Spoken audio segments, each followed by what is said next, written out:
Bismillahirrahmanirrahim.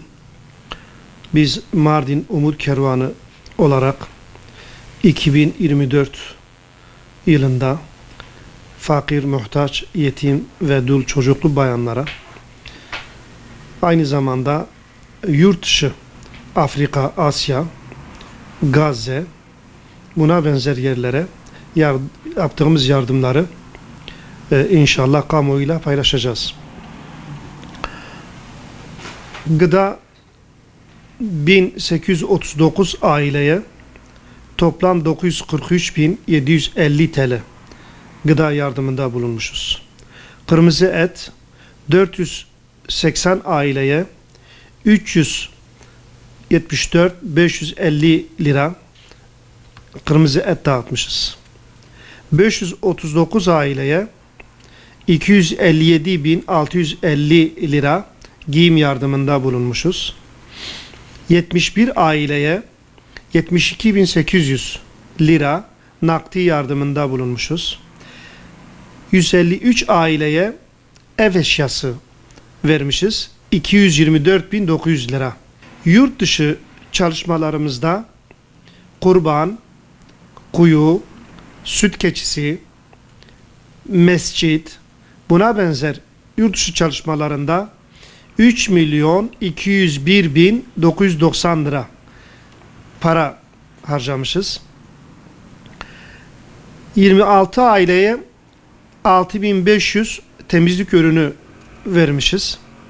11 aileye 13.500 yakacak vermişiz. 55 aileye 2.200 lira ekmek vermişiz. 141 aileye 57.000 lira kırtasiye yardımında bulunmuşuz.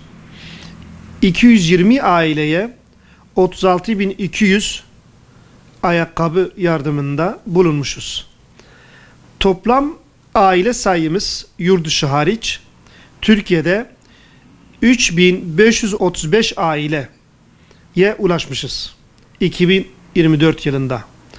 Bunun para karşılığı toplamında 5.194.000 lira para yardımı yapılmış. Yurt içi, yurt dışı çalışmalarımız bu şekilde devam etmiştir.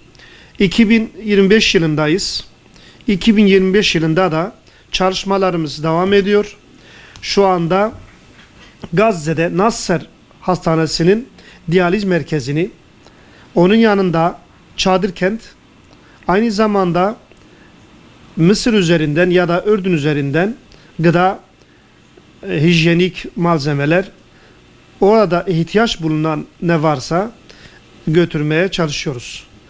Rabbim hayırseverlerimizden razı olsun. Biz burada köprü görevini görüyoruz. Hayırseverlerimiz bu yardımlarda onların yardımıdır.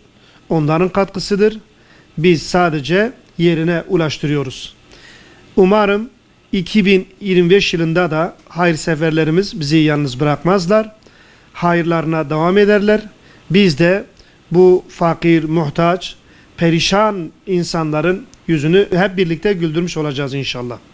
Rabbim herkesten razı olsun.